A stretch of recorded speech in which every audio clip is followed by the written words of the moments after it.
Assalamualaikum warahmatullahi wabarakatuh. Bagaimana kabarku anak-anak sekalian? Mudah-mudahan kita tetap diberikan kesehatan oleh Allah Subhanahu wa taala. Baiklah, untuk pembelajaran kali ini kita akan membahas tentang toharoh. Coba kalian lihat peta konsep yang ada di sini. Kalian bisa amati peta konsep yang ada di sini. Kalau sudah diamati, marilah kita mulai pembelajaran ini, yaitu dimulai dari bab toharoh.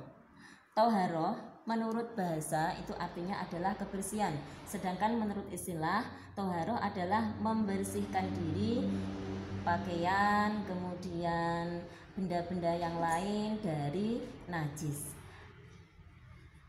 Firman Allah terkait dengan toharoh yang berbunyi Bismillahirrahmanirrahim. Innallaha yuhibbut tawwabina wa yuhibbul mutatahhirin. Sesungguhnya Allah menyukai orang-orang yang bertaubat dan menyukai orang-orang yang mensucikan diri. Sedangkan sabda Nabi dalam hadisnya berbunyi at-tahuru syatrul iman. Kebersihan itu sebagian dari iman.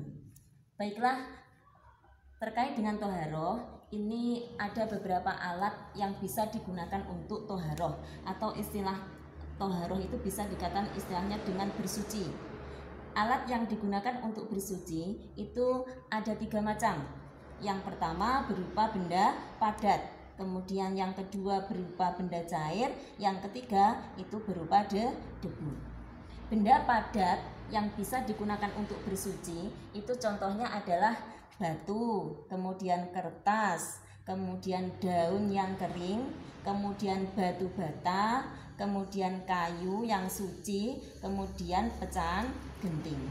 Syarat dari benda-benda padat di sini adalah harus bisa menyerap air. Jadi batu, kertas, daun dan sebagainya itu harus bisa menyerap air. Contoh batu yang tidak bisa menyerap air, contohnya apa? Contohnya adalah batu akik, batu yang permukaannya licin, jadi tidak bisa menyerap air.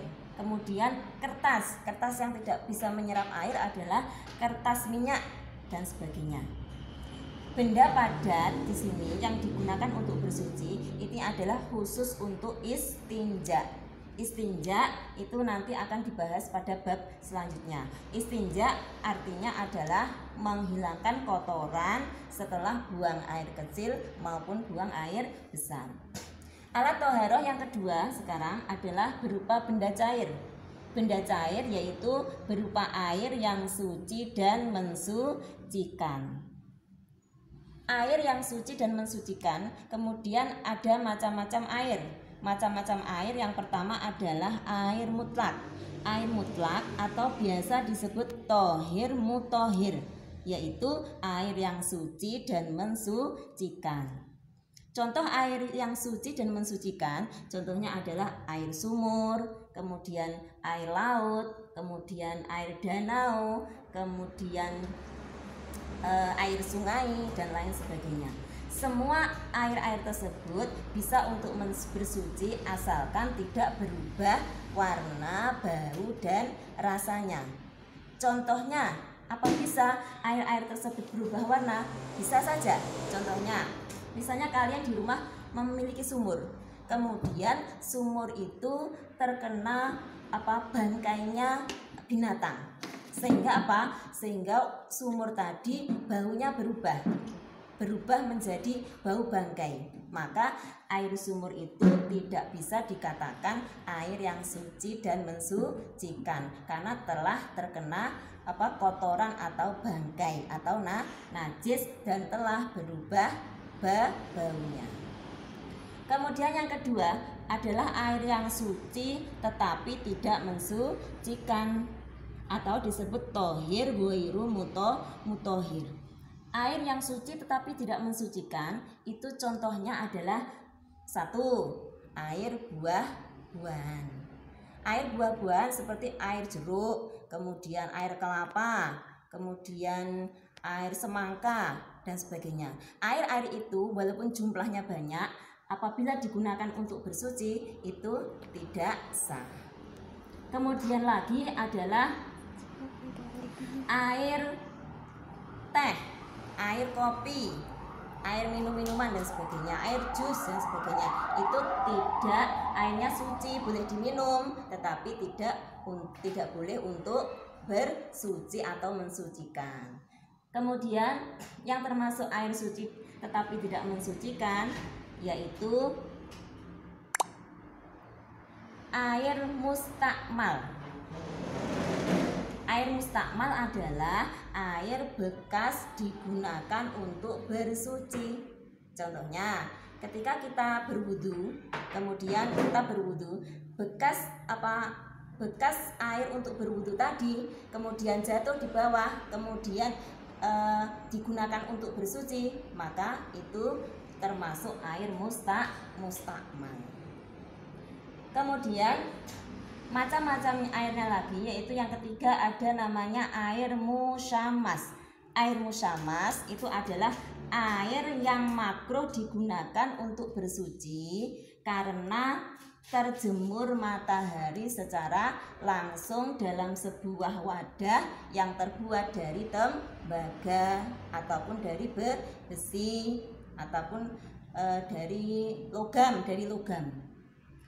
Kemudian yang keempat adalah air mutanajis. Air mutanajis artinya adalah air yang terkena najis. Air yang terkena najis yang jumlahnya kurang dari 2 kolah. Ukurannya 2 kolah berapa? Kita kalau mengira-ngira itu sulit, kita bisa memperkirakan, misalnya kita memiliki wadah seperti kamar mandi kita, mestinya ukurannya itu adalah panjang kamar mandi kita, bak kita itu adalah 60 cm. Kemudian lebarnya 60, kemudian lebar, kemudian kedalamannya itu 60 cm. Kalau itu wadahnya sudah penuh, itu termasuk air 2 kolah. Jadi air yang kurang dari 2 kolah, kurang dari ukuran tadi, apabila terkena najis itu menjadi air yang najis. Contohnya kita mempunyai air di dalam wadah ember, misalnya ember kecil itu masih jelas kurang dari 2 kolah. Kemudian itu terkena kotoran, misalnya ada kotoran yang masuk di situ, misalnya kotoran ayam masuk di ember tadi. Walaupun ember tadi, air yang ada di ember tadi tidak berubah warnanya, kemudian tidak berubah rasanya atau baunya, itu hukumnya tetap najis karena airnya kurang dari 2 kolah. Sudah. Kemudian kita membahas lagi alat toharoh yang ketiga, alat bersuci yang ketiga itu adalah berupa debu yang suci dan mensucikan. Debu ini dikhususkan yaitu untuk tayamum. Dari ketiga alat toharoh ini, kita bisa lihat kalau benda padat berupa batu, kertas, dan tadi adalah khusus untuk istinja. Kemudian kalau benda cair itu bisa digunakan untuk berwudu, mandi dan sebagainya. Kemudian kalau debu itu diperuntukkan khusus untuk tayamum.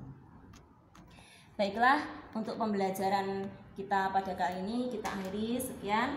Kemudian tugasnya adalah coba kalian cari benda-benda atau alat toharoh, ya, alat toharoh di sekitar kalian yang berupa benda padat. Jadi kalian cari di sekitar kalian berupa benda padat ini yang bisa untuk istinja, dengan syarat bahwa benda-benda tadi dapat menyerap air. Kemudian kamu cari, kemudian kamu foto, kemudian dikirim japri saja ke Bu Zahra, ya. Baiklah, saya akhiri pembelajaran kita kali ini. Selamat mengerjakan tugas-tugas dari Bu Zahra. Wassalamualaikum warahmatullahi wabarakatuh.